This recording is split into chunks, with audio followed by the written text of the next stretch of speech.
What is happening, beautiful people? What's up? What's good? What's good? What's good? Man, it is great to be back on the air again, closing out Ghana part two. I don't have my people with me tonight. Pray for my man Gary, his family. As you know, his family's caregivers, and they are taking care of loved ones on tonight. So please pray for my man, my co-host, my brother Gary. Keep his family in prayer. I know I sound tired and groggy, y'all. I had a good 18 hours sleep yesterday, but I had class tonight. My mind is just all over the books, but I'm good and I'm here. And believe it or not, I am present with you and hope you all can hear me. I am waiting for my guest to tap in. Hopefully, she will, but if she won't, I'm going to pick up where I left off last week and talking about my trip to Ghana. I know we ran almost 2 hours last week, which is unusual for us. We try to do a 1 hour show, kickoff for Monday to get everybody back to their families. But I appreciate your patience, especially those who hung in there with us last week. So I do want to open up, as we always do, in prayer and welcome everybody to Message Monday, Christian Men, Christian Walk, Christian Talk, where we talk about some of everything. So please share the broadcast, share it on your feeds, share it with your friends, and let's go. Father, I thank you for getting me through this day, along with my family, even for the issues that arose this morning. You were able to get a quick turnaround and turn things around within seconds. So I thank you. It's why the scripture says early in the morning we should seek you.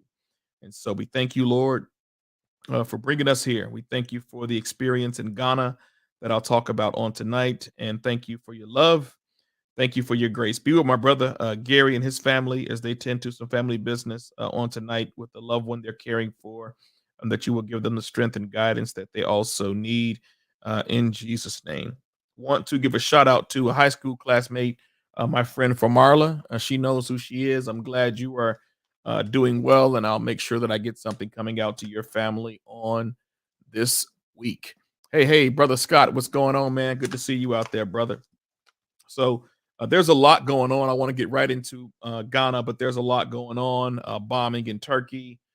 We've had some issues here, of course, in Chicago, with the serious amount of violence that has taken place overnight and today that is just wreaking havoc continually in our city.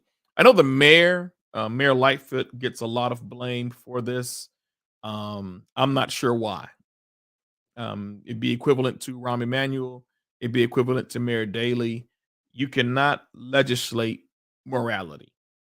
I'm not giving excuses for them. I'm just saying you cannot legislate morality.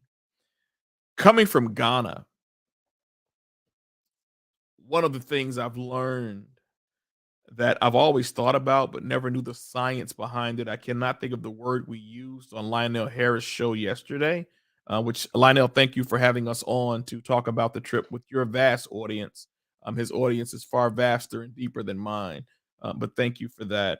One of the things we talked about on his show was trauma based DNA and how trauma passes down through generations. And so I want to be careful. I'm not talking about generational curses. I'm talking about the trauma that we had as a people. And so my visits to Ghana, two particular places, three actually. They call them slave castles. I call them slave dungeons. Going to Cape Coast, the castle there, the dungeon there, and then going to the dungeon in Elmina. You actually get to see and hear and learn from the tour guides, the people who are running the museums, the impact of what our people, Africans, actually went through, not just in the dungeons, but what it took to get to the dungeons. So I just watched The Woman King. So look for the word barracoon. Watch the Woman King again. Look for the word barracoon, and you'll see these housing of slaves or captured people, stolen people, before they actually got to the coastal lines in West Africa to be shipped off.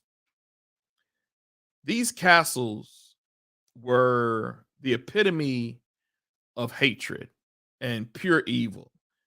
In my opinion, I think if you went, you'd get that exact same thought and consensus to know that African men and African women were raped by Europeans in these areas is just completely, utterly disgusting. Um, it's really a painful history. And so it's not to take away, we're often compared to um, the Jews who are in present day Israel and the Holocaust, which was horrible. Let me say this first. Any movie or any person that denies the Holocaust happened is equivalent, in my opinion, to people who say slavery was a choice. You're just not educated. The Holocaust was horrible. We'll never take away from that. But in our American system of education, we're taught the Holocaust in detailed ways. I talked about a school that during Black History Month, they taught the Holocaust the entire month. All right. So the Holocaust was horrific.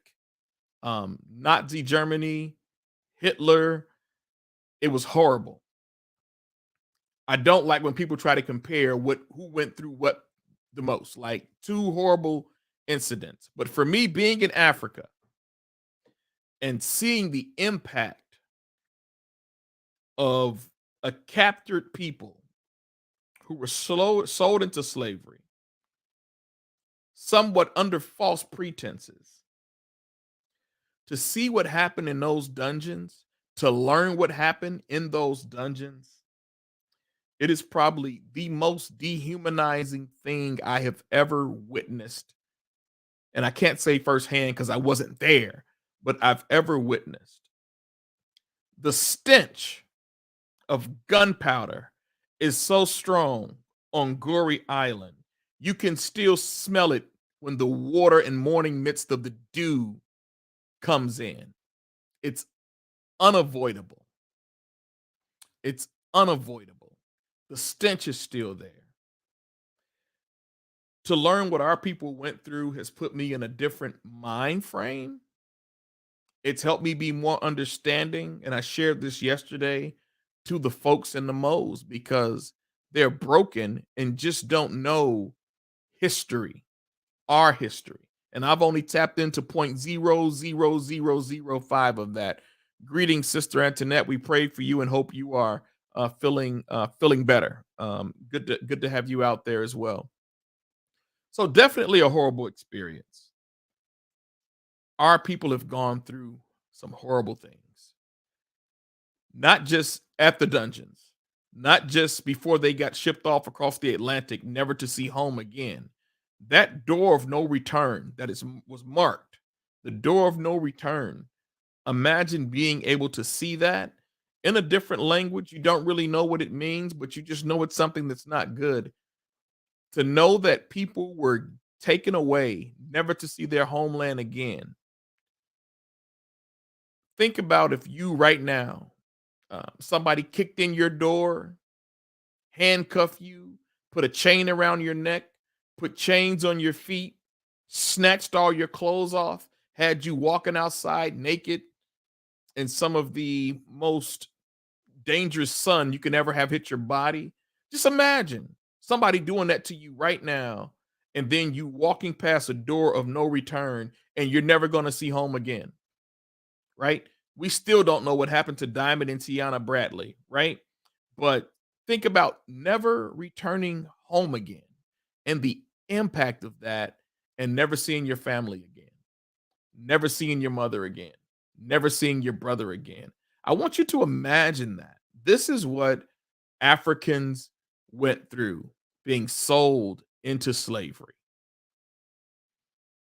Portuguese,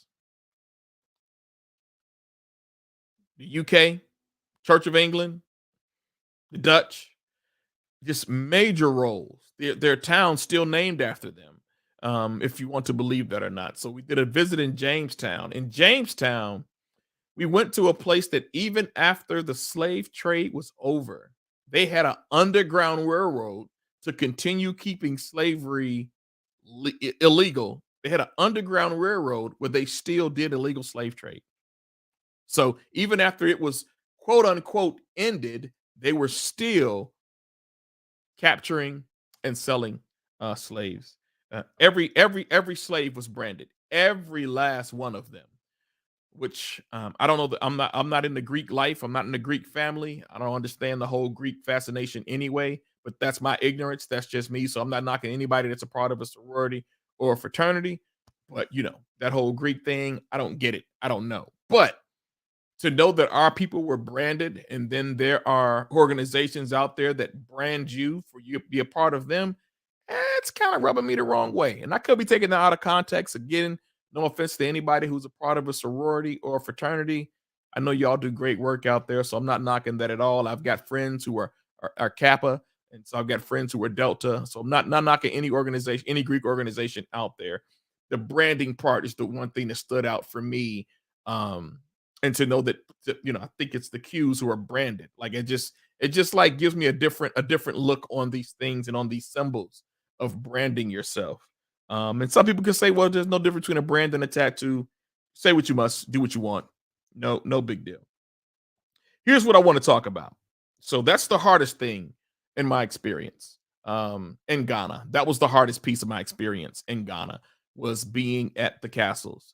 Um, Going to the last bath, the place of the first bath and the last bath before they even got to the dungeons. I want you to imagine having to trek through 913 miles as a slave, chained. You know, Lionel Harris gave a great depiction yesterday of, you've got these chains around your hands and your neck. Well, that's iron, right? That stuff cuts. Can you imagine the rawness of the skin? You talk about getting frostbite, stepping out in Chicago for 2 minutes with no shoes on. Maybe not, maybe 30 seconds with no shoes on, when it's below 10 or 15 degrees. But just imagine the pain and suffering that these folks went through. So one thing I've learned just based on the pain and suffering is to have more empathy for my people. I'm not talking about to a point of making excuses for anybody who is choosing to live a life that is not becoming. I'm not talking about anything like that, right? So I'm not talking about people who were out here in the streets shooting people, shooting blindly into crowds. I'm not talking about that kind of behavior. I'm not making excuse for anything. What I'm saying is, for me, the impact has been a lot of empathy for our people based on our trauma.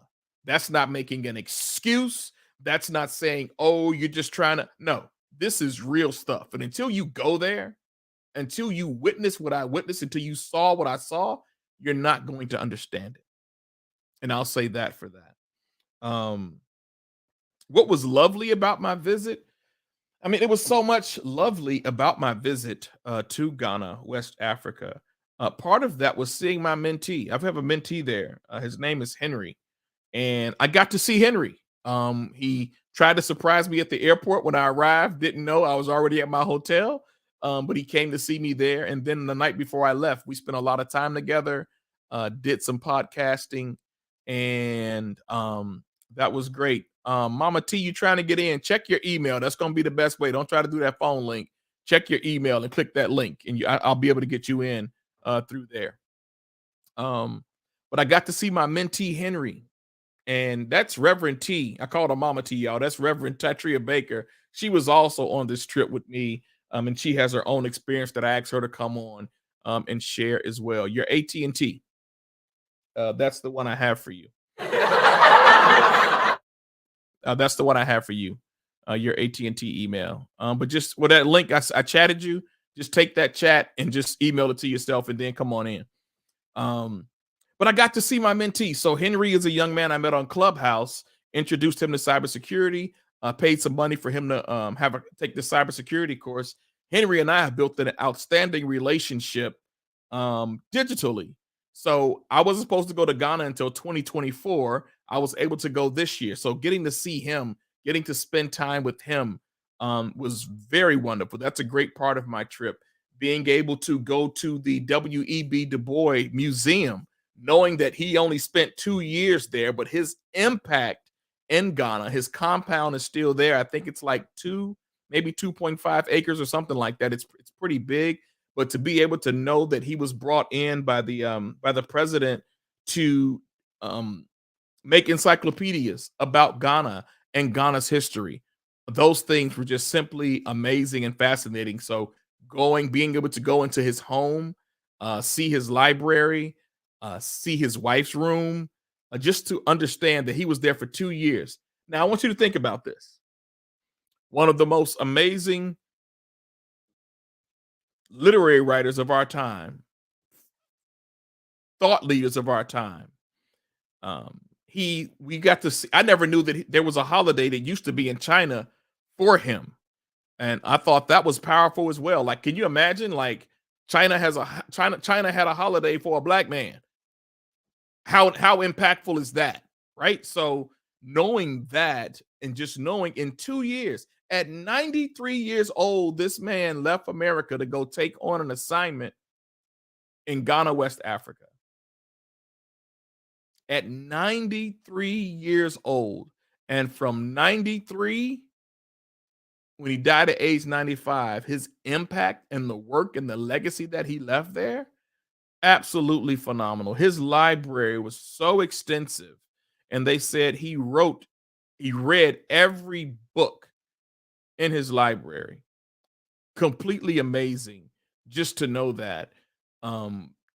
Definitely one of my favorite authors, one of my favorite writers, one of my favorite thought leaders. But I had no idea that W.E.B. Du Bois wrote over 1,000 either essays or books. It was just like, what? I've only read like 2 of his works. I need to step my game up. And so just knowing that was very impactful. There was another museum, I think it was with Langston Hughes, that we could not get to because it's under reconstruction right now. But those were the blessed parts of the trip. My middle name is probably Jollof Rice, because I ate a whole lot of that. I banned myself for 2 days for eating it because, yeah, it was just that good. But the food was wonderful, the service wonderful. Everywhere we went was really, really nice. The people were really engaging. And yes, they know we're tourists, so they may be a little bit nicer, but I don't believe that was the case. I believe this is just who those people are. They are that nice, and they're my brothers and they're my sisters.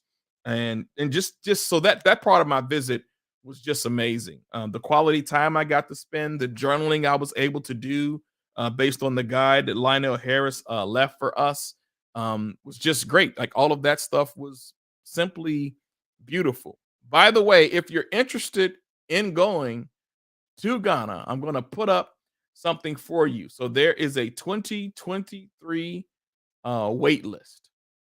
If you want to go to Ghana, matter of fact, let me do this way. Let me edit this so it doesn't scroll and it just stays there for you to see. Wrong one. There you go. So lionelharris.com/Ghana 2022. If you are looking to take this transformational tour, I believe next year it'll take place in September.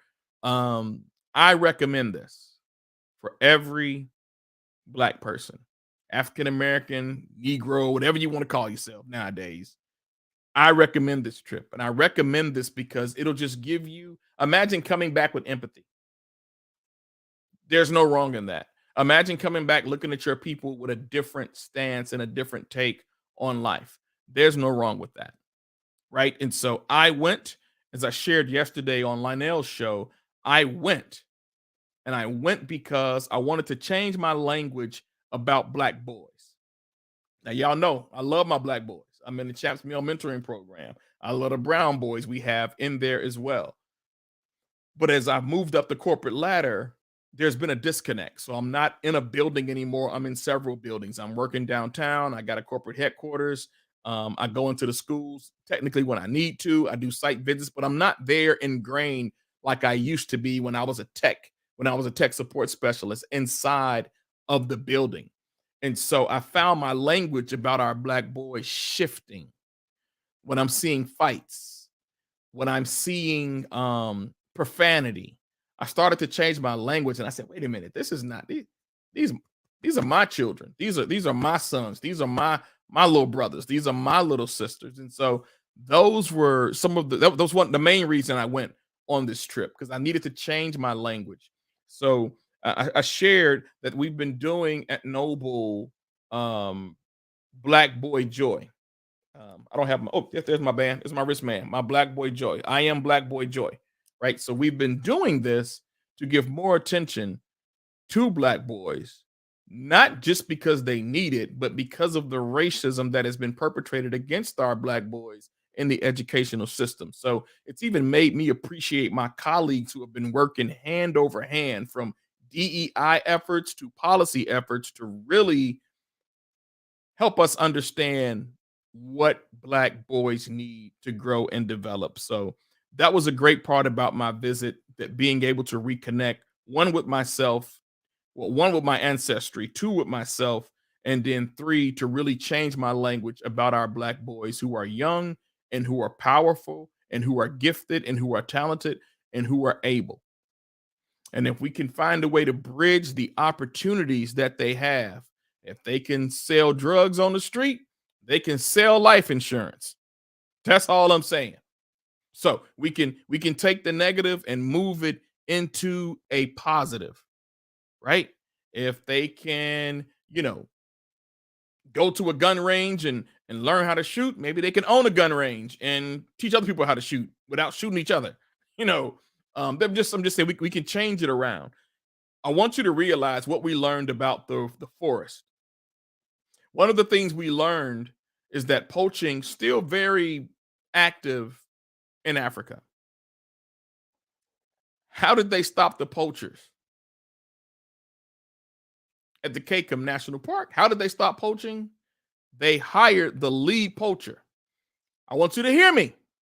In order to stop poaching and poachers, they hired the leader of the poachers.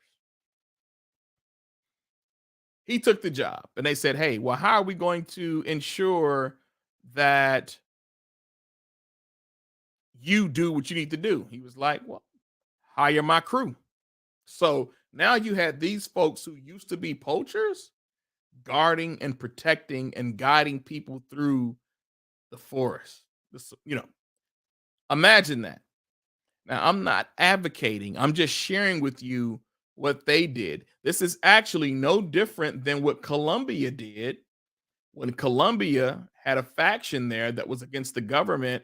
And when they had a peace treaty, same place. How did they, what did they do with these 12,000 other soldiers who were of the opposition force once they signed the peace treaty? Well, they needed people to be able to navigate the land and terrain and the forest. So what did they do? All of these rebel forces who were no longer rebel forces because of the peace treaty, they gave them jobs. So I'm just saying that to say that there are solutions. And if we want solutions, we have the solutions to every problem right here in our country and in our homeland. And Minister T, I'm not sure what problem you have in getting in. I apologize for that, but it's literally just you click that link if you're able to, and you're able to come in.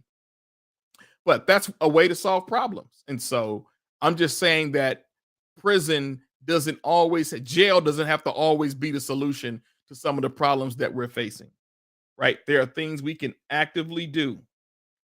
There are things we can actively do to suppress the increase of the prison population, but that's got to be the purpose and the guide. But that's going to require a lot of engagement at a street level. It's going to require a lot of engagement with the gang leaders. I remember Jay Fed when he was here, they called him Jay Fed. He was brought in to be superintendent. He got a lot of flack for talking to gang leaders, but he knew what he was doing. If y'all don't get y'all life together and y'all keep terrorizing these streets, I'm coming for you. Now, I notice we didn't keep Jay Fed. That's all I want to say. He was a cool dude. I met him once. Actually, he did an arrest behind my house of some suspect, but that's another story. But I'm just saying, I saw solutions in Africa to reduce the amount of the prison population. So I'll just say that. Mama T, you said it's saying you are backstage. I don't see you backstage. So here's what I'm going to do.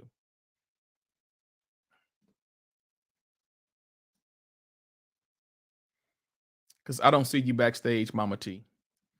So here's what I'm going to do. Y'all bear with me for 1 second. I'm gonna try to get my Mama T in here. Because if you backstage, I would see you.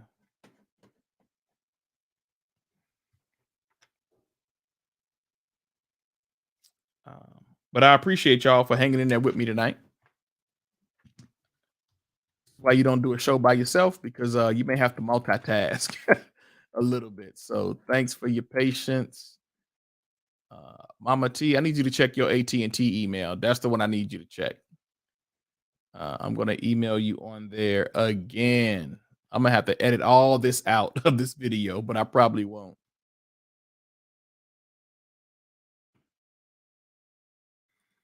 And I'm going to hit send.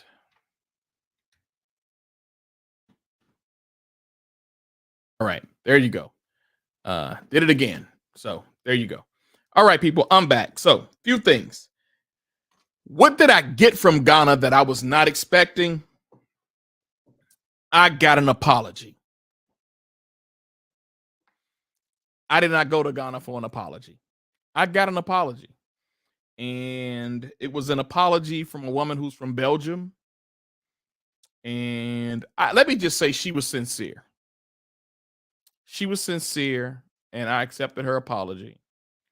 And yeah, I didn't go for an apology. I wasn't expecting to get one, but to know that there are human beings out there, white human beings out there, who are sensitive to the nature of what Africans and descendants of Africans that we are here in America have had to go through, I received that.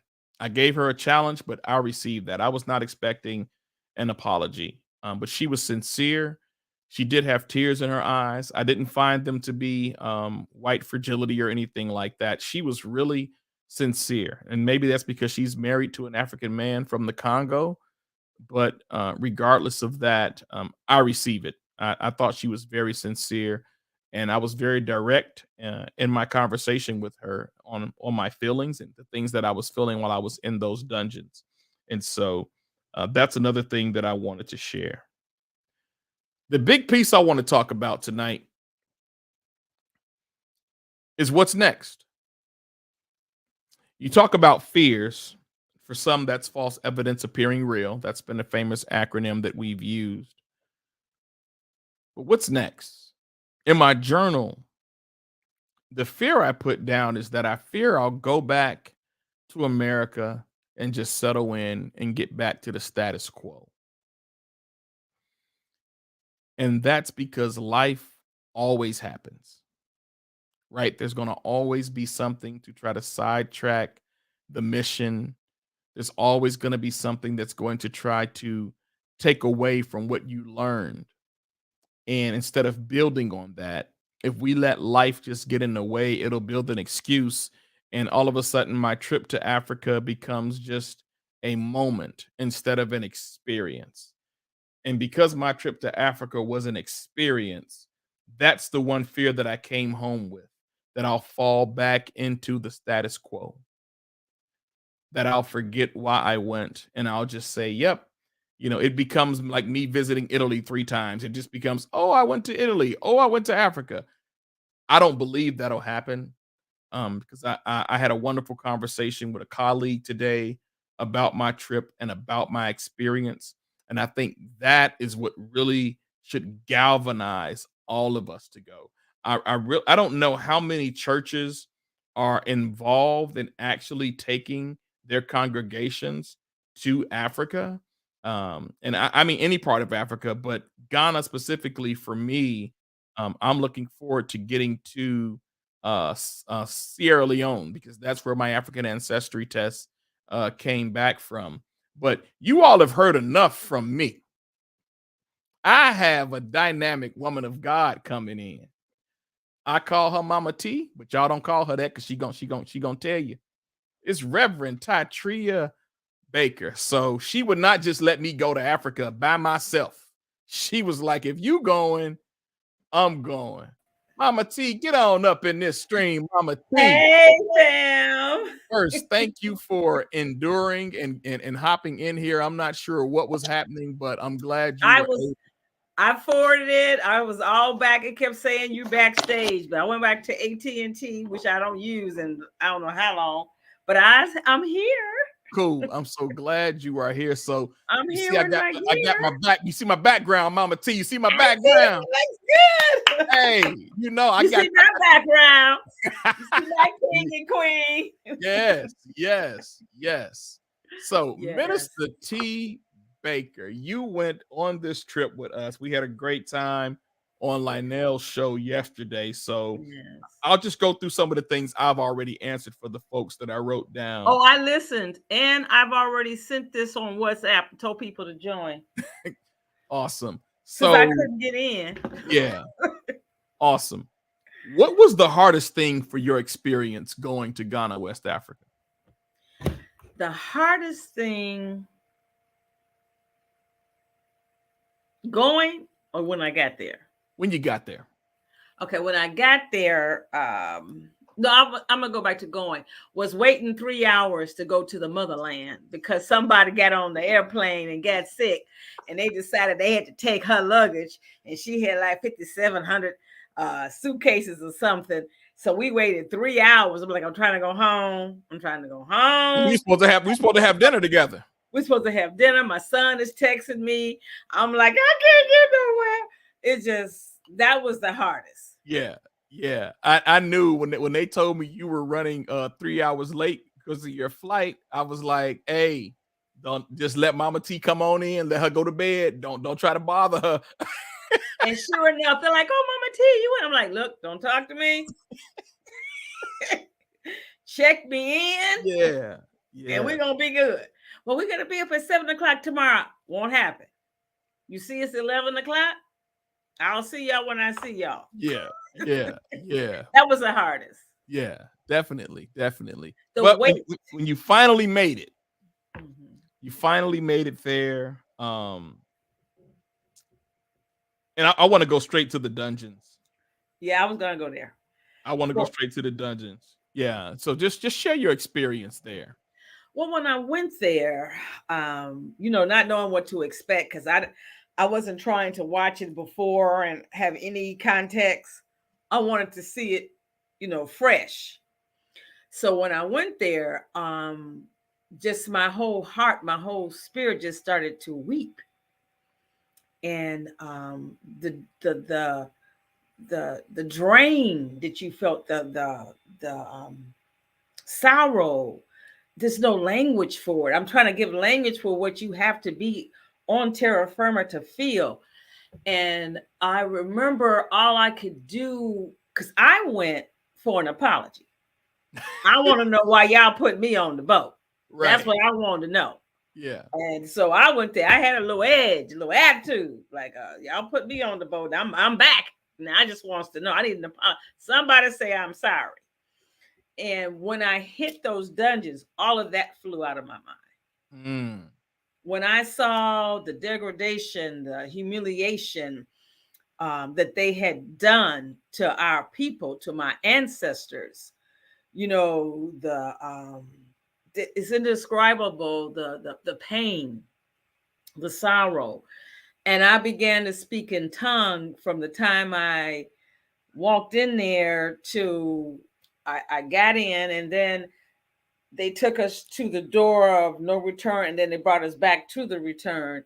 And I remember sitting on the women's side of the dungeon and just lamenting, just speaking in tongues. And I remember when I got in the dungeons, and then they took us out where they, right after they went through the doorway, because they blocked it and all of that, trying to hide their stuff, their sins. Okay, I'll leave it alone. I'll let him tell me that. And then we standing outside where they would actually be put on the boats and changed. And I sang. I wanted to let my ancestors know that they were loved, that they're not forgotten, that I felt forgiven, that I forgave. Yeah. It was just a multiplicity of emotions that they're overwhelming. I'm still processing it. I was trying to tell some coworkers today, and I just calmed down enough to have a civil conversation, because the rage that comes up, because they didn't tell the truth. They lied. They didn't tell you, oh, they put the Western and the world, all of them were perpetrated. Let's just get it real. Everybody was in it. Everybody was in it. And they tried to mitigate their sin. And even with the critical race theory, I saw a program like 2 days after I got back, and they said, well, we don't want that because we don't want our kids to hate us. But you want letting the black folk hate themselves? Yeah. You allowed that to happen. It's okay for black people to hate themselves, but it's not okay for you to take ownership of what you did. Yeah. Your kids to see that. Yeah.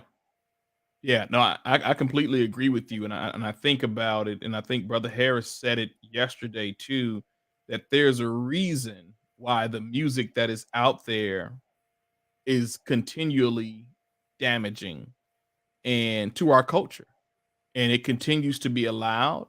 And so it's easy for certain hosts to go after the artists, but they never go after the music owners. They never go after the owners. They go after the artists. And the artists do bear responsibility for what they share. But it's just hold on. I didn't agree with that yesterday. So hold on.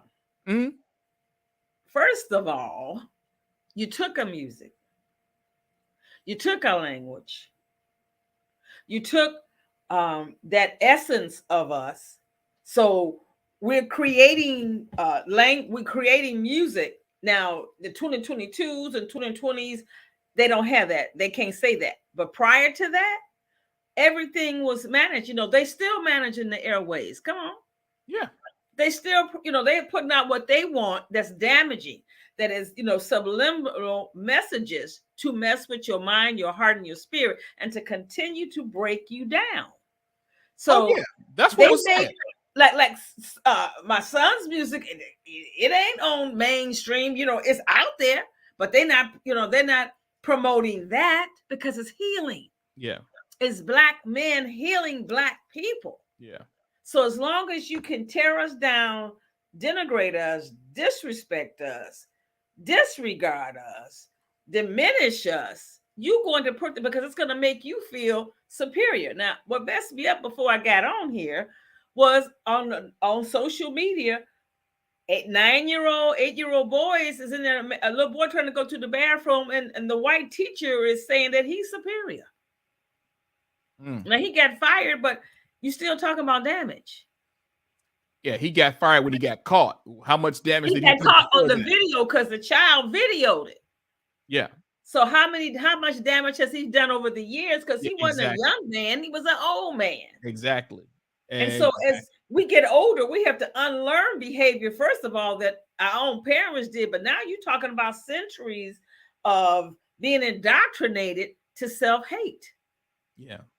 I'm sorry. Okay, fine. Sorry. No, you're good. No, I mean, it's what you're saying makes sense. And I remember my God family moved out of Inglewood. Like it was shootings outside of their house almost every night.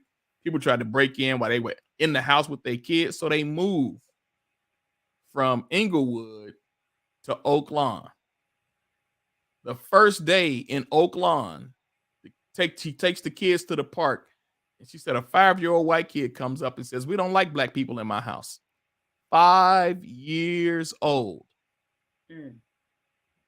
So we trade off, I got to get my family safe. Let me move them out of a black community with a lot of problems and take them into this community that's kind of integrated, but kind of not integrated.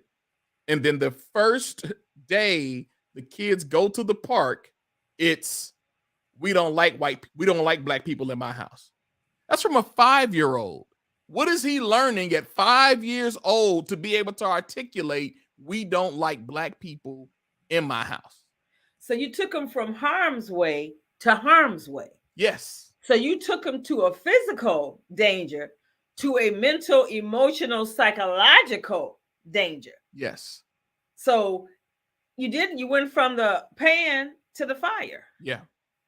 And that is something we deal with now. The white fragility, we are in our jobs and you got to talk a certain way. Well, they always write me up because I'm like, I don't be like this at church. I'm gonna be like this at the house. I'm gonna be like this with my friends. I'm gonna be like this with you. And their first thing is, well, it's aggressive. Why is it when the white folks say it's assertive? But because I'm black, I got a little melanin, it's aggressive. You and the devil is a lie. I had to go to HR and say to them, I says, wait a minute. Well, it's just the way you say it. I said, so if you walk up to me, Sally Sue, and I said this in the HR meeting with all the monkey mucks.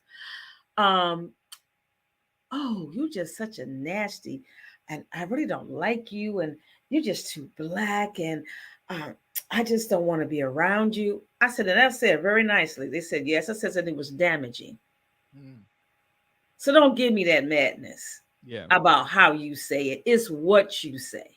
Yeah. I says, and every time I come in these meetings, you say to me, oh, you're always professional. You're not lying. It's just how you say it. As though you don't want a black woman who has knowledge to tell you, I got knowledge and I'm going to use it. I said, that's racial discrimination. That's racism. When we go into court? They don't want to go to court, Baba T. They don't want to go to court. But the thing is, to more black people, because I'm still seeing in 2022, I'm still seeing on Twitter, I'm still seeing on social media where black people are saying they have to go and be something else. And I'm like, we need to stop that. Yeah. Because every race is trying to be us. They're trying to get suntan. They got BBLs. Like, okay, sorry. No. I think that's why this trip was so vital for me. Yes. So I could stop feeling like I need to do more check boxes just to fit in and just to belong. I ain't checking no more boxes, baby. My box checking days are over. It is what it is. And I know I needed this trip. I needed this trip solo. I didn't need, I miss my family, Mama T. Yeah, you already know every day. I miss my family. I'm like, okay, son. I needed this trip the way it happened. So to be in a place where I got to be with my ancestors. And I got to be with the people who remained after our ancestors were snatched away. It just meant so much. What did you really enjoy about the trip? The blackity black. All black, everything. Everybody in charge was black. If I wanted to go get a candy, it was black. If I wanted to go to the parliament, they black. If I wanted to go to the museum, they black. And I love the fact that my tour guides are now my African sons, Nee and Afri and Iman and KK. KK is the dancer. I wish I could show y'all that video. But anyway, those young men are the kindness. A lot of the Africans would always say, oh, black women are so harsh. They're so forward. They're so aggressive. We haven't been covered. We have not been cherished or protected. It got to the point by the fourth day I was there, I was like, I don't want, what I'm doing. It was like, and I am never been in that place where I felt that safe. They would, so that is what I love. Yeah. The sense of family, the sense of protection, the sense of belonging, the affirmation. And then when I went to the different tours, how each tour guide, I don't know if you remember, son, each tour guide, says, we're not here for blame. We're not here for rage, or we're here for reconciliation and to become united. Yeah. You are brothers from across the water, our family from across the water, and now we're back. You are the return. So we're the black gold that they stole. And that, for me, helped me be able to endure the dungeons, because it's really, you are really enduring it. Because I remember singing, I know they prayed, and I went into song and then speaking in tongues so much so my son had to come and stand next to me. I don't even remember how long I was there. Yeah. I vividly remember you and Auntie. Yeah. I mean, just pretty queen weeping profusely. weeping profusely. And just to give y'all some context to what Mama T is talking about when she's talking about covering. So I think the thing that was unique about this trip with the transformational trip with Lionel Harris is the folks that he put together through Sankofa. What they put together to ensure that anybody who needed any amount of support on this trip received it, they put them in place. These young men, they would show up before you. Yes. It's like they wake up before you even get up. Yes. They were so on the spot, on point. I mean, talking, we didn't have to pay for water our entire trip. Snacks. They had water on the bus. They had snacks on the bus. I forgot to get your cookies yesterday. They may be my cookies. My strawberry. They get the best strawberry cookies in Ghana. I have to find them strawberry lemon cookies. That's all I'm saying. But the amount of care that went into this tour was just spectacular. And the love. Yeah, the love. Hey, ain't nothing perfect, y'all. Ain't nothing perfect. We get that. But the amount of care put into this transformational tour, it was actually part of the transformation because you got to see things that were done with intent, intentional excellence. Yes. And if something wasn't right, they made it right. There were times they had to switch some folks' rooms. They switched some folks' rooms. One particular resort, they had switched 3 rooms, but they did it. They made sure that everybody was going to be accommodated with what they need. And that was a great part of the trip as well. And the fact that they would come, because I got tired, I'm a little older, and they would come to my room every day. Mama T, come on, I got to see your face. Mama T. I got escorted to the bus every day, escorted to dinner. I mean, just the love. And I wasn't the only woman that they escorted. Yeah. But we all got it. And the men, when they were overwhelmed, they would come and give them a hug and check. That sense of family that you don't always get from family. Yeah, I'm going to say that.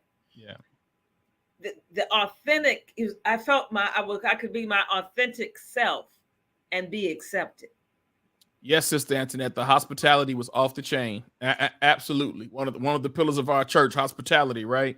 We still working on that. We get it together one day, but yeah, the hospitality was really incredible. So now the food was great for me. Yeah, Jollof, son. Jollof. And I heard you say a couple of days you missed. What day was that? I deliberately did not do jollof rice for 2 days. I don't remember that. Every day I saw you was coughing it down. Yeah, I had coconut rice once. Oh, okay. Yeah, because I was wolfing that jollof rice down like water. But I will say this: so the food was great. One restaurant we went to when we went on a nice little cruise. Y'all, it was a beautiful cruise. We got to see the largest man-made lake before China tapped into it. We gonna leave that alone. But that was in Volta. Yeah. In Volta, right? The Volta region, right? So Mama T was like, yeah, this chicken was fighting me back, son. It was fighting me back. That chicken was tough. It was fighting back. I couldn't eat it, but everything else, the presentation, I think they did Gilligan's Island on that thing, because I've never seen anything just naturally beautiful. It just was gorgeous. It was fabulous. I mean, the landscaping. And they had good watermelon juice. The watermelon juice was off the chain. The landscaping was just impeccable. Yes. But the last night, y'all, my chicken was fighting me. So I got to experience what Mama T was feeling the other day. So I actually ended up eating her food because she didn't eat it all. So I ate some of her food. But it was just an amazing, amazing atmosphere. There was one particular young lady. I cannot think of the name of the restaurant we went to, Mama T. Was it Buka? Yes, it was the Buka. That was the last one. The Buka. We had this young lady, y'all. She was on 10. Yes. I mean, she was just as hospitable, as polite, as jovial, as happy. Like, she really sold this place. Yeah. And bless you, Brother Dotson. We praying for you and the family, bro. Appreciate you all. He says, praise the Lord, Evangelist Baker. Hey there. Hey there. And it was interesting because I was mad because we had to go up some more steps. And I had already been on the bus, going up and down the steps.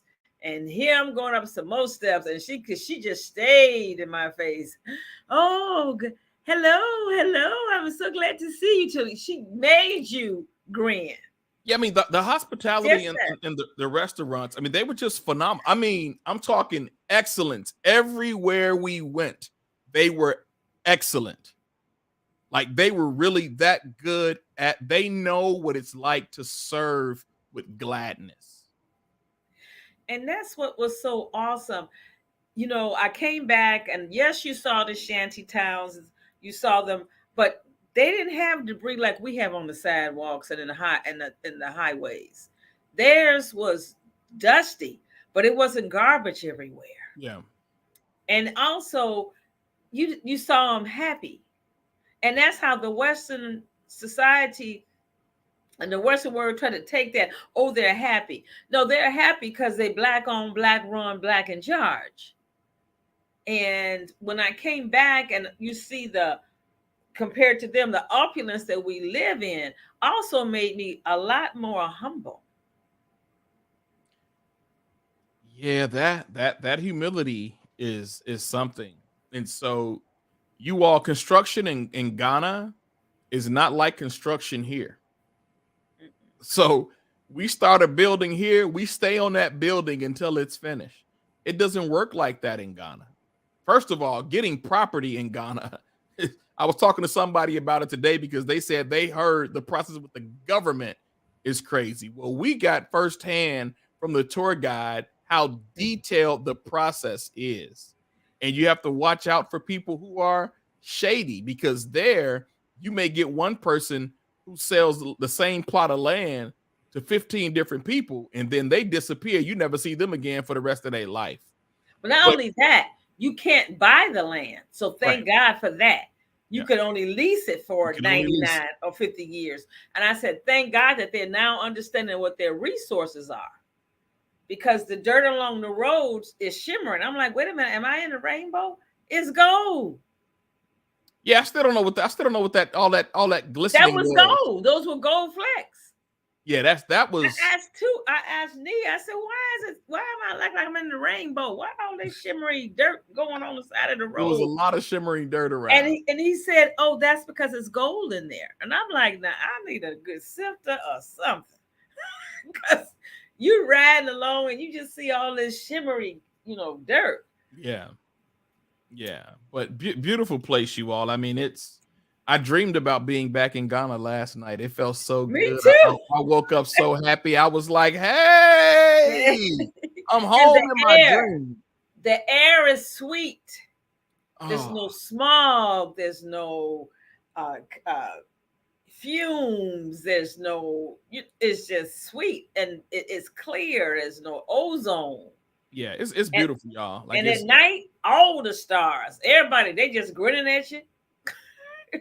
It's now if y'all looking for a party, y'all got to go in December for Afrochella. So I'm not going in December. I don't have money like that to just go twice in 1 year. Okay, I wish. I believe in God. If you're looking for a party, Afrochella is in December, and so I know a lot of educators would like to go on this trip.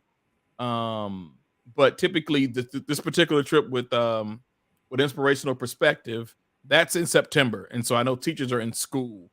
But teachers, look for other tours that take place during the summer, or look for winter break tours where you can go and get a good 8 to 9 days there. And just make sure your tour, if you're going to do this tour, we like the way it was done. Mama T, can you imagine if we did everything in reverse, how we'd be coming back home? Oh, can you imagine the day before we got on the plane if we had went to the dungeon? Oh, no. They did it, even though we didn't know, they did it, intentional. Yes. That, first we saw the botanical gardens. It's not like the botanical gardens on the west side in Garfield. No. These are the actual leaves and plants that they are still stealing in the Western, and everybody's stealing. So come on, nurse, talk to us about some of the things we learned. So they have one plant over there. Garden. I forget the name of it, but over here they call it Pitocin. And it's a derivative of the leaves that are in Africa for women to if they're having problems in labor. this actually stimulates contraction. This is what Pitocin is for. And so we give these to women who are either late in labor or they're not able, their contractions are not strong enough. So they give them this in the IV drip, but it's taken from a leaf in Africa. Then they got a leaf in Africa that when you crush it, it turns red. And they use that in Hollywood for blood. In Nollywood, Nollywood. You have all of these, then allspice tree right there. We talking a tree, y'all, with all different leaves falling off of it, each with its own distinct, unique spice. Like these are some of the things we learned on this tour, right? It's right. You didn't make that one trick. So there's a tree there. I think it's called the Orpha. I think of the name of it, but there's this tree. There's a tree there, y'all, that makes noise. So the front of the tree and then the base of the tree, they make distinct sounds. This is how they were able to track people and let them know where enemies were by communicating through trees. Like literally just knocking on them and then knocking on the bottom for a different sound. That's how they would send signals to each other for who was in the way. And the mimosa plant, remember? The mimosa plant, when you waved on it, it would lay down, so that they will be able to tell if any slaves escaped. They were able to unfortunately, some of them told, and so they got caught. But a lot of them, they would know how to walk through the jungle, and they're all in the jungle. So these mimosa, not to drink, but it's the mimosa plant. So what she's saying is when you all talk about, well, why didn't you just run away? People did run away. But these particular mimosas or these fern-like trees, when you touch them, they fold before they spring back. They literally, it's like you touch it, it hides itself. So it folds. So if it folded, so they were able to track slaves who had run away because they just follow the fallen leaves. They follow them, how they turn down. That's how they were able to track them. But you just learn so much about how they navigated life living inside of these forest terrains. I know they call them jungles, we call them forests. We're gonna change everybody's language about Black folk in Africa. That's right, y'all. We gonna change it all. But some of the things we learned, there's this tree called the bowl tree. Yes. Where the inside of it is not edible, but it's literally, it makes a bowl. So they would use it they can make it a knife, they can make it cutlery, but they would typically use it as a bowl because it's called the bowl tree. It produces a real hard bowl. And the monkeys would get their hands stuck in there. Because they made a fist. So they get their hand in. Now monkeys couldn't get it out. But they couldn't get it out. So even to this day, they still have to rescue monkeys from the Kekum National Park because if they get their hand inside of this particular bowl tree, they're not just wise enough yet to take it out. So they keep their fist balled up, and some of them die like that. But we learn so much. But I want to talk about this one part that you brought up. You said that they keep talking about how we gave ourselves up and how holistic medicine is the way to go because they still do holistic. So speaking on that, I'm gonna answer that one. COVID, they have a leaf, people, that they put honey and ginger and the leaf, and in 2 days you are completely clear of COVID. Tell them about how many cases they had, Mama T, reported in Ghana.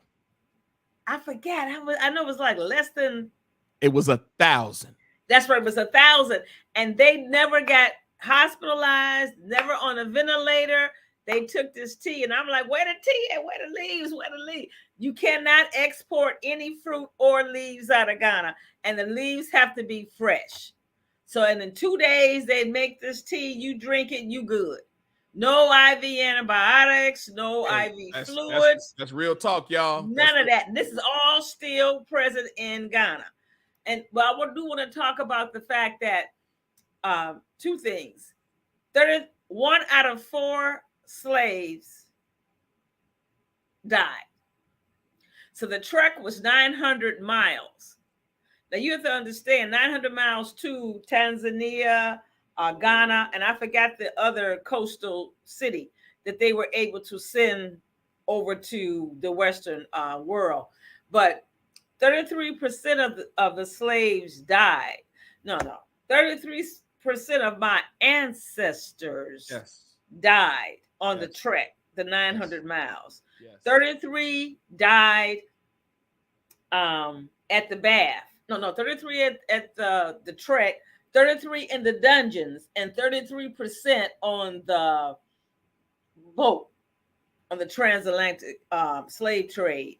So you had Chase, J.P. Morgan, Wells Fargo.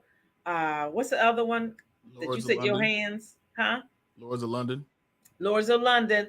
They insured. So one slave, one ancestor was worth 10 ancestors that got lost or that died.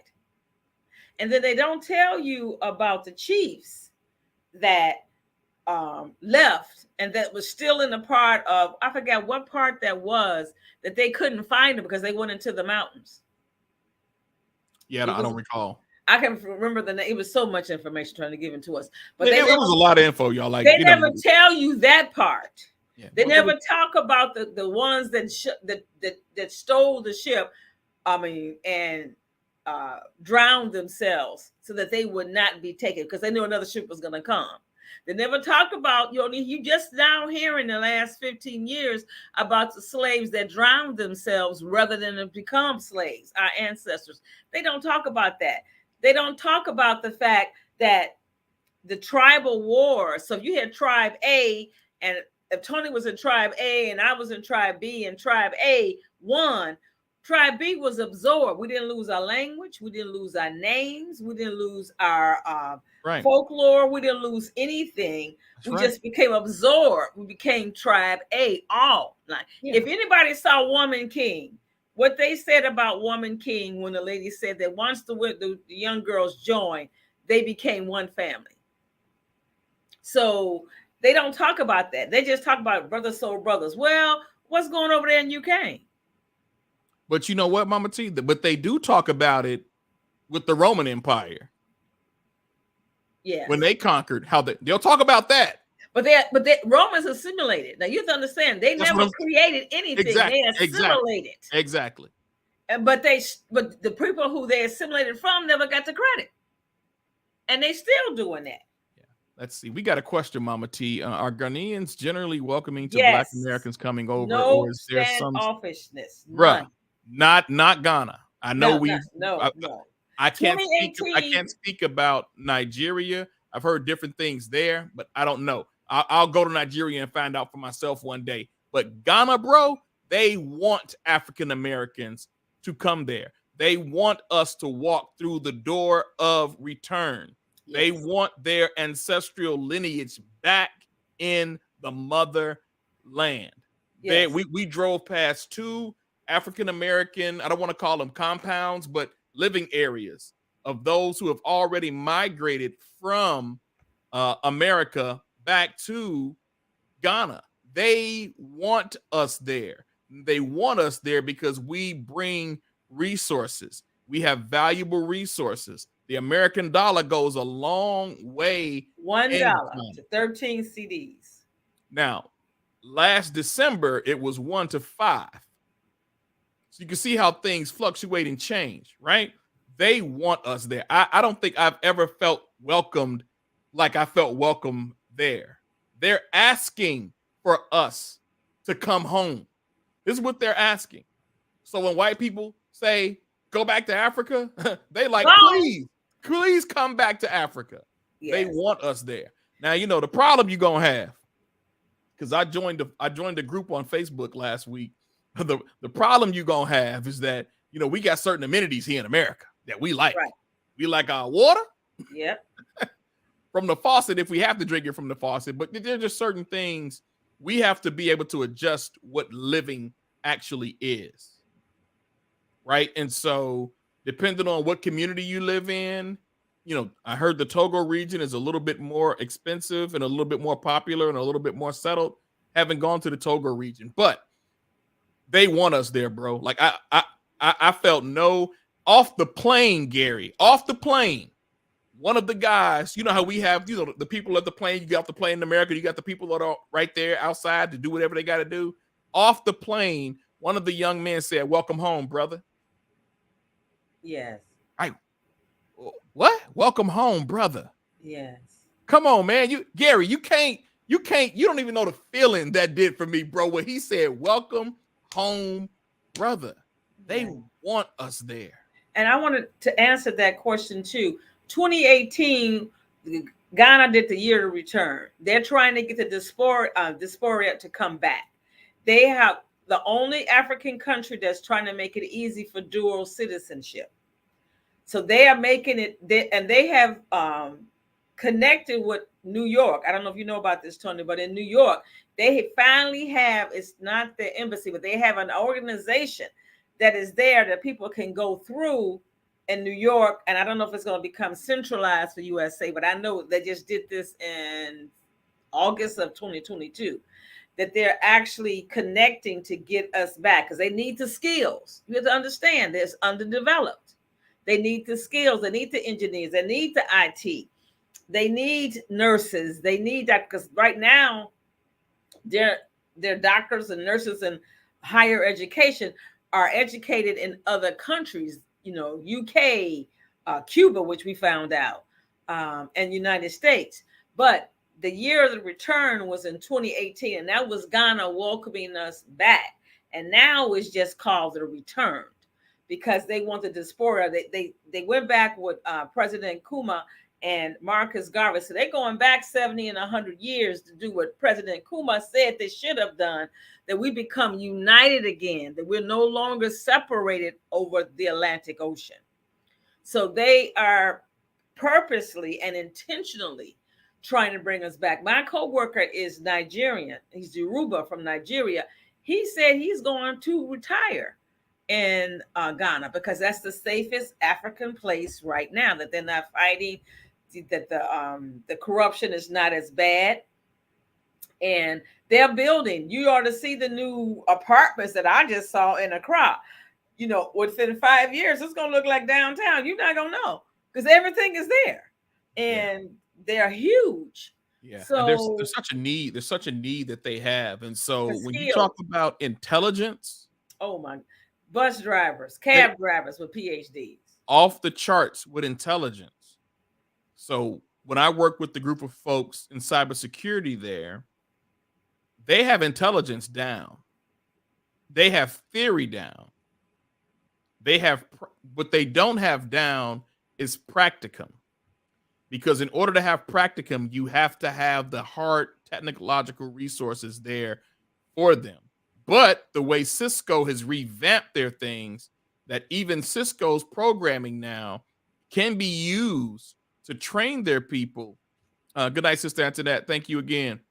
To train their people. Now they can build their networks virtually. So you don't have to have all of these now, 8 switches, 9 routers. You can do all of these things virtual now, but there's still a need for them. But as far as your question is concerned, Gary, no, brother, I felt nothing but love from those folks, and they actually want us there because we bring the resources that they need.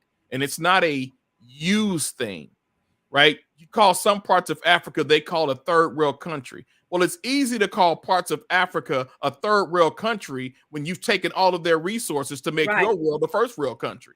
Correct. It should be a third world country because all the resources, bro, their gold is not made in any other parts of the world. Nope.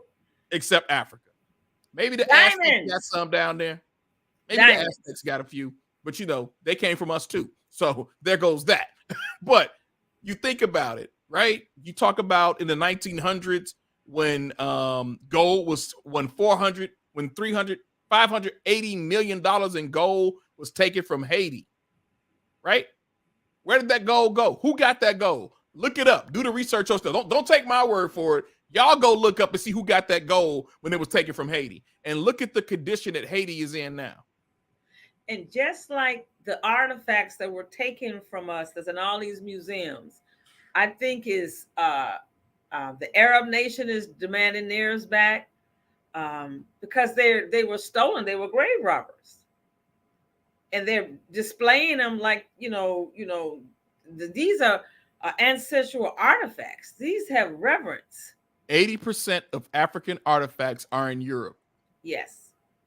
So when Killmonger, which this is why everybody loved Killmonger in Black Panther, because he was like in that first, do you think your ancestors paid for this before they came to get it from my people?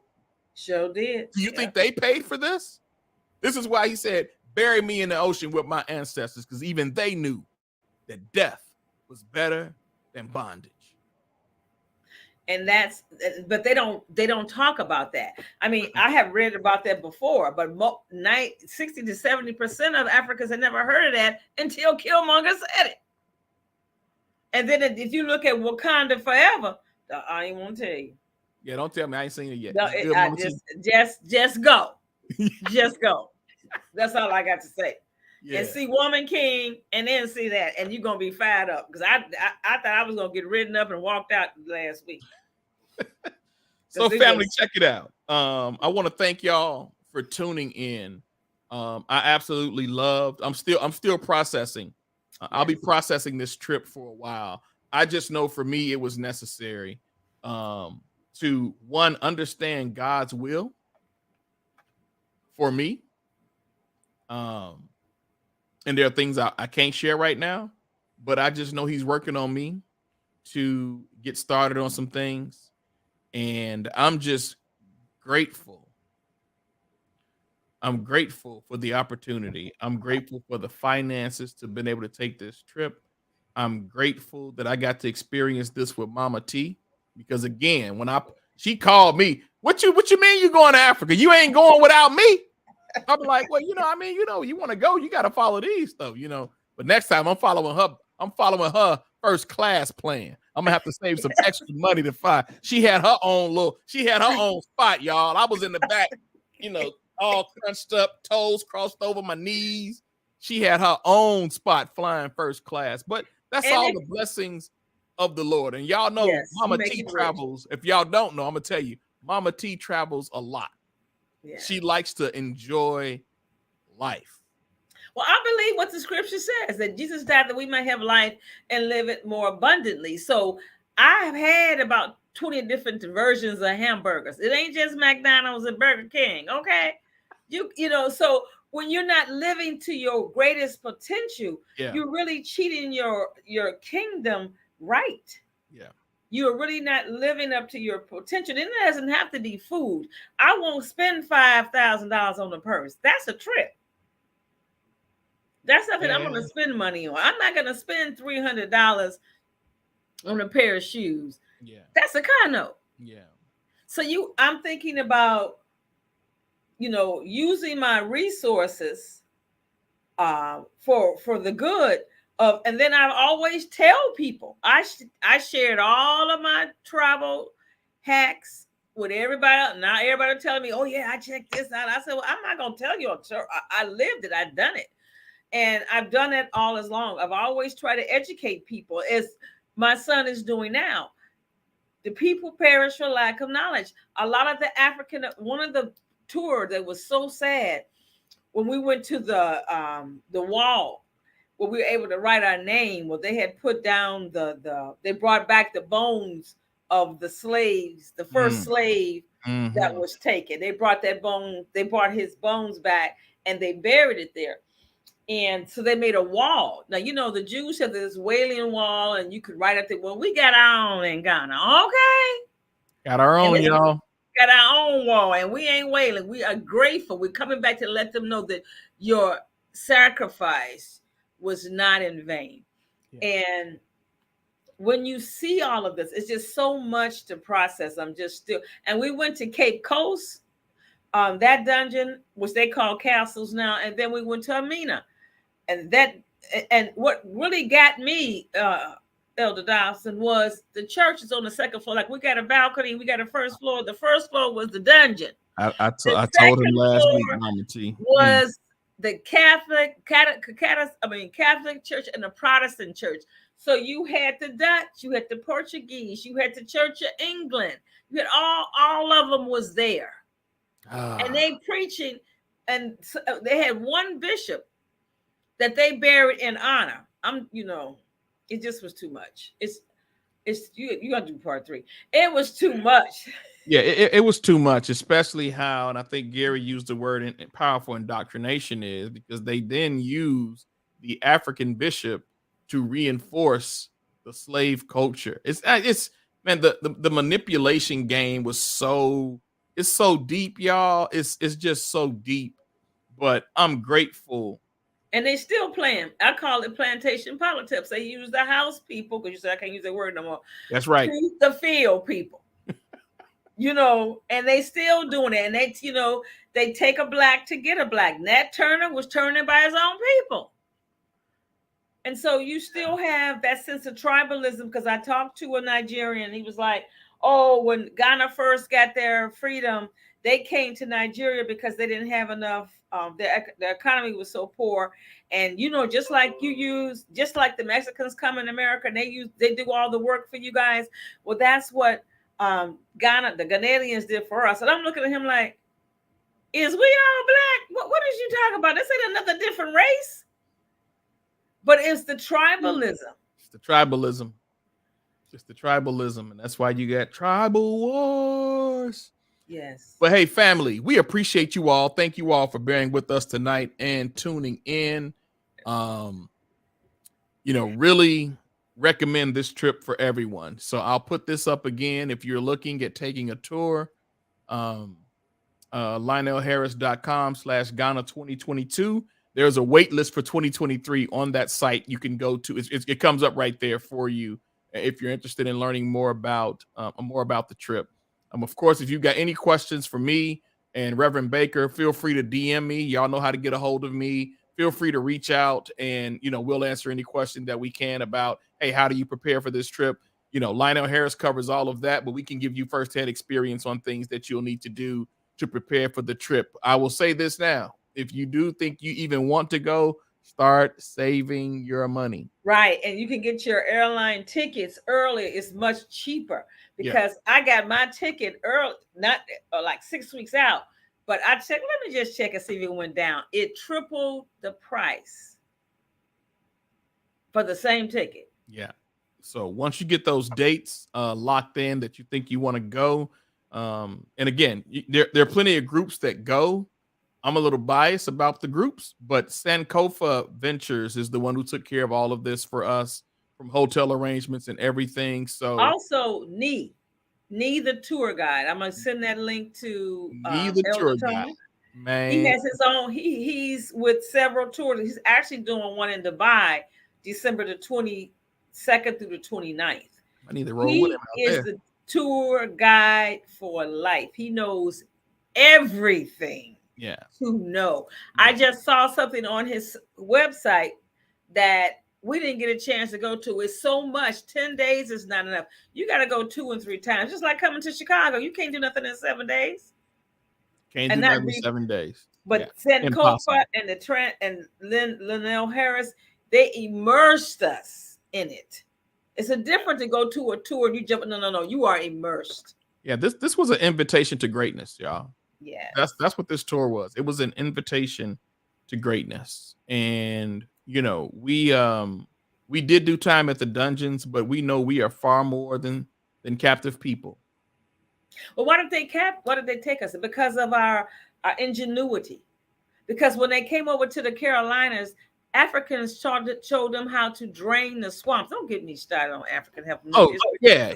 I know all of this. W.B. Du Bois wrote, I don't know if it was in his Talented 10th or The Problem with the Negro, but he wrote that you couldn't find, anytime there was a new plantation owner that rose up before they built their plantation house, they had to loan a slave they had to loan one of our brothers to that plantation who was ready to build, so he can go and scout the land, excavate them, and tell them to make sure that they don't build that house within a certain parameter of a swamp that may have been 4, 5, 6, 7, 8 miles down the road.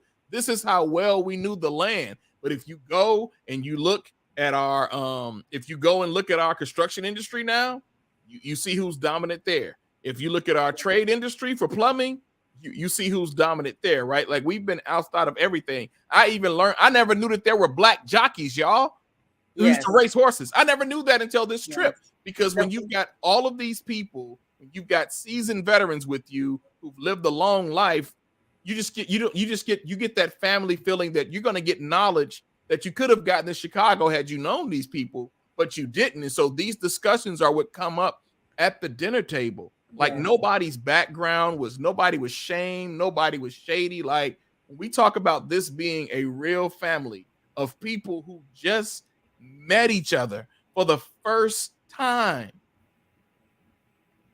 outside of me and Mama T and outside of Brother Harris and his cousin, nobody knew each other. But the way we came together, we even had, I treated folks to breakfast yesterday who came Yes. out.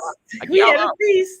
Put your money in your pocket. You with the Truth Italian, baby. We got some lamb and some, got some nice waffles and some nice French toast and all of that. So and the love that you got, I had to get, it had gotten so good that I would say son, and Elvis told me, it was like, which son?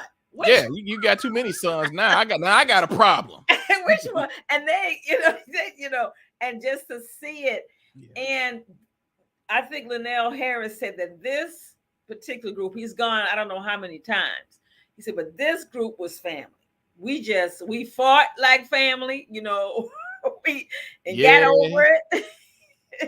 Yes. Not me, y'all. I had peace. My whole trip was peaceful. Yeah. We had our judge. One of our family members is the judge for the juvenile judge. She was taken not to the courts, people. She was taken to Parliament. Ballers, and they y'all. picked her up in the big old car, and they sat there in front of the hotel, which is the Kempinski. Oh my goodness! We ain't got time to talk about that. Y'all Google KEMPINSKI. Yes, that they sat there, and she said she didn't know why they weren't going. So the government or aide turned to her and says, "Can we go, your lordship? We did, your lordship, the rest of the trip." Yeah. She was taken, and she was able to watch Parliament. Yeah, we had a great time, y'all. Like it's and they were trying to arrange for me to speak. It just didn't work out where I could speak at a university this time. But we had a great time. So we've held y'all long enough. We want you all to consider making this transformational tour. And maybe we could get our pastor, like Bishop took us to Israel. I want to go home. What's that? It's a TikTok. I want to go home. So maybe we can talk our pastor into getting a trip for Ghana, because it's mind transformation. Yeah, I think it'll be amazing. I'm looking into trips to Sierra Leone in the near future, in the far future, but I'm looking at trips for Sierra Leone because that's where my people from. So I did get my name in Ghana, but I'm gonna go off my Sierra Leone name when I meet my people from the Mendi, when I meet my people from Sierra Leone, where my maternal bloodline comes from. That's where I'm waiting to go. But other than that, family, thank you all for tuning in to Message Monday with Tony Briscoe, with my co-host Gary Dotson. Continue to keep his family in prayer. And thank you for my special guest, the Reverend Tytrea Baker, who we call Mama T.